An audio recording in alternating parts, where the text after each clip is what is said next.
যে বাংলাদেশি পর্যটন এবং বিদেশি পর্যটক বলতে যারা এখন আসে।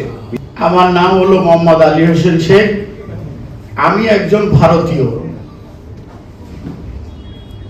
তারপরে আমার পেশা হলো ব্যবসা।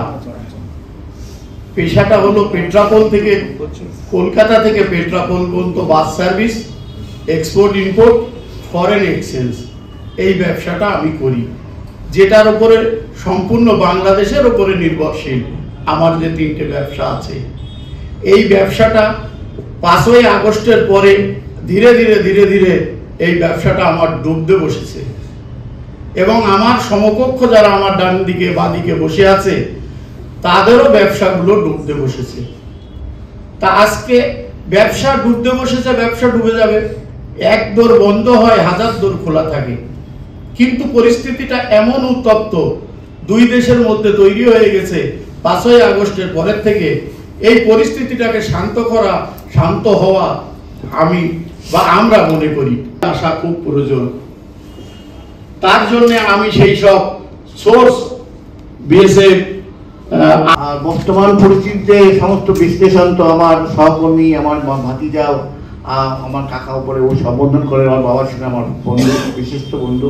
উনি দীর্ঘদিন উনি বর্ডারে ছিলেন এবং দীর্ঘদিন উনি আমাদের যে মেম্বারশিপ হয় জেলা কমিটিতে তার মধ্যে উপস্থিত ছিলেন।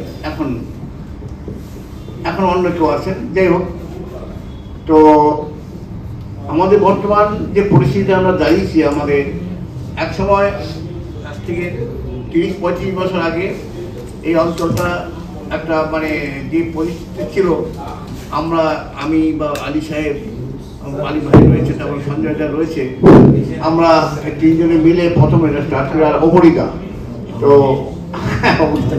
তো আমরা মিলে এইটাকে কিভাবে এই জেলাটাকে ইন্ডাস্ট্রি হিসাবে, বাংলাদেশের পর্যটন হিসাবে আমরা গড়ে তুলতে পারি, সেই লক্ষ্যে আমরা পূরণ করেছি। হয়তো আপনারা হয়তো দেখেছেন বিগত দিনে এই জায়গার কি ছিল, এখন কি পরিস্থিতি আছে। বর্তমান পরিস্থিতি সেটা আবার হারাতে চলেছে। তার কারণ আমরা বাংলাদেশি ভাইদের, বোনদের আমরা এখানে পাচ্ছি না। उसकी वजह से तो वो तो हुकूमत का बात है कि वो इंडिया और बांग्लादेश का कि वो लोग बैठ करके इसको एक डिसीजन पे लाए। हम लोग तो आवाम है, ये लोग राजा लोग हैं, हम लोग प्रजा है। हम लोग इसमें ये हो रहे हैं, नुकसान हम लोग का हो रहा है। और हमारे बगल में एक मंतोज दा है, तो संजय साहब हैं, अली साहब हैं। यहाँ पे कोई हिंदू मुसलमान सिख ईसाई कुछ नहीं है, सब बिजनेसमैन और व्यवसाय वाले लोग हैं। हम लोग खट के कमाने वाले लोग हैं, लेकिन हम लोग इससे बीच में पीस रहे हैं। अभी कल फोन आया, जब यहाँ पे बहुत रश रहता था तब भी कोई पैसेंजर ऐसा नहीं पूछता था कि भैया रूम मिलेगा। तो वो कल फोन आया कि सब बांग्लादेश से कि रूम अवेलेबल है या रूम मिलेगा। उसका कहने पूछने का मकसद दूसरा था कि रूम दिया जा रहा है कि नहीं मार्केट स्ट्रीट में। मतलब मैं अभी तो रूम सब खाली है और हाफ रेट में मिल रहा है। लेकिन बेचारे लोग जो भी वीज़ा जो मिल भी रहा है, तो वो लोग भी सोच रहे हैं कि पता नहीं क्या वहाँ हो रहा है, यहाँ पे हम लोग को एक्सेप्ट नहीं किया जा रहा है। ऐसा कुछ यूट्यूब वगैरह के जरिए ऐसा फैलाया गया। ये और भी ज़्यादा, ये तो हुकूमत दोनों बैठेंगे मसला हल हो जाए।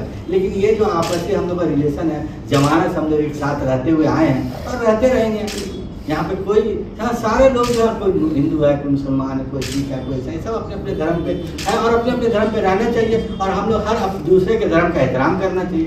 ये ऐसी जी रहे हम लोग यहाँ पे कोई भेदभाव नहीं है। लेकिन कुछ यूट्यूब वाले, कुछ सोशल मीडिया वाले इसको गलत रास्ते में। अब सुबह में पूछ रहे थे कि वहाँ बांग्लादेश में साड़ी जलाया जा रहा है, बांग्लादेश से कल पैसेंजर आया, बोले नहीं ऐसा बांग्लादेश में तो कुछ ऐसा नहीं है। তাহলে এটা শিথিল করতে হবে, কারণ ওয়ান টাইম ভিসা ইস্যু হতো তখন। ও তৎকালীন সরকার যারা ছিলেন সেন্ট্রাল গভর্নমেন্টে, তারা ভিসা পদ্ধতিটি আস্তে আস্তে শিথিল করে দিল। কি প্রবেশকে রোখার জন্য কি করণীয়? মাল্টিপল ভিসা ইস্যু করতে হবে। মাল্টিপল বিজনেস ভিসা, মাল্টিপল আপনার মেডিকেল ভিসা তো আছেই, মাল্টিপল।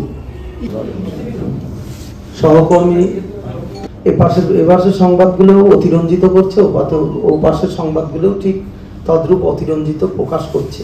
যার ফলে আমাদের এই প্যাসেঞ্জার এবং আমরা যারা পাচ্ছি না। আর সঞ্জয় দাস পরিষ্কার করে দিলেন যে ভিসা সংক্রান্ত ব্যাপারই মূল বিষয়, যেটা people's republic of Bangladesh, government of India এদের ব্যাপার। ওনারা যখন ভিসাটা সহজ করবেন তখনই হবে।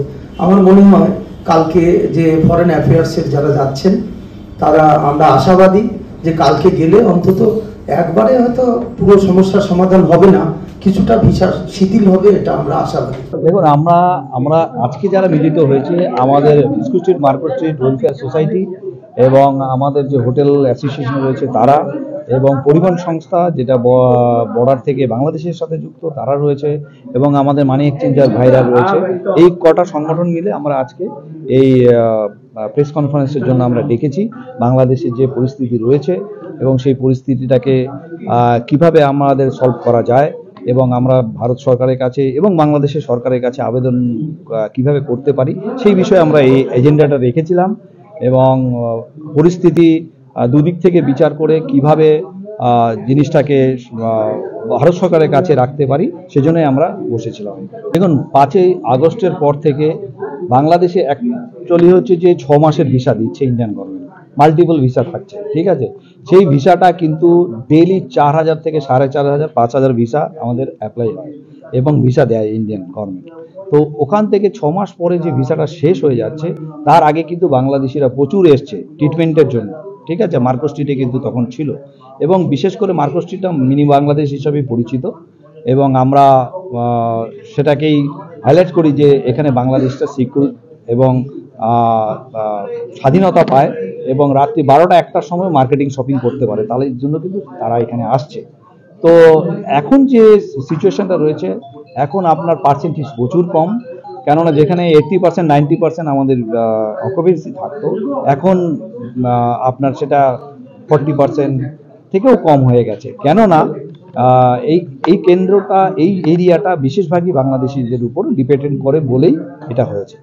শুনুন, আমাদের এই এরিয়াতে 120খানা হোটেল রয়েছে, তার এমপ্লয়ি রয়েছে প্রচুর, 4000 থেকে 4500 এমপ্লয়ি রয়েছে সবাই। আর নিউ মার্কেট, আমাদের পার্ক স্ট্রিট এরিয়া, আমাদের এখানে যারা গার্মেন্টস ব্যবসায়ী যারা রয়েছে তাদের মিলে কিন্তু প্রচুর রয়েছে। আর একটা যেটা আমি আপনাকে সবচেয়ে বেশি বলছি, যে বর্ডারের ক্ষেত্রে আমাদের এখানে বাংলাদেশি বা বিদেশি ট্যুরিস্ট না এলেও কিন্তু আমরা এখানে কিছুটা সার্ভাইভ করতে পারছি। বাট বিশেষ করে বর্ডার এরিয়ায় কিন্তু এটা কিন্তু একটা অনেক প্রবলেম, এবং তারা কিন্তু পুরোটাই ডিপেন্ডেন্ট বাংলাদেশের উপরে। তো এখন যেটা রয়েছে যে কিছু ইন্ডিয়ান কাস্টমার আমাদের রয়েছে, কেননা নভেম্বর, ডিসেম্বর, জানুয়ারি, ফেব্রুয়ারি হচ্ছে পিক সিজন, এবং আমরা এখন 60% 40% থেকে 60% যাচ্ছি ইন্ডিয়ান গেস্ট রয়েছে। তো যদি ভবিষ্যতে সব ঠিকঠাক হয়ে থাকে তাহলে আবার বাংলাদেশি আসবে, অলওয়েজ ওয়েলকাম। বাট আমাদের যেটা রেস্ট অফ ইন্ডিয়ান বিজনেস রয়েছে সেটা দিয়ে আমরা চলব।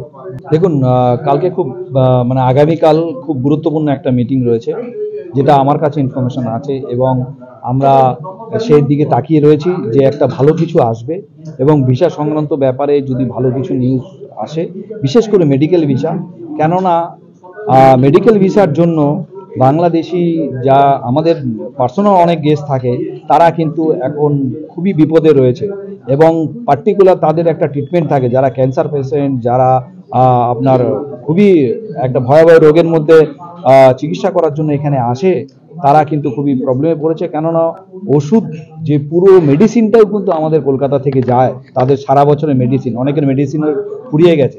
তো এই জিনিসগুলোকে সামনে রেখে ভারত সরকার এবং বাংলাদেশ সরকার যে কালকে একটা মিটিং করছে এবং এই বৈঠকটা করছে, আমার মনে হয় এর থেকে অনেক কিছু বেরিয়ে আসবে, এবং আস্তে আস্তে ভিসাটাকে শিথিল হবে, এবং আমরা আবার পুরনো জায়গায় ফিরে আসতে পারবো।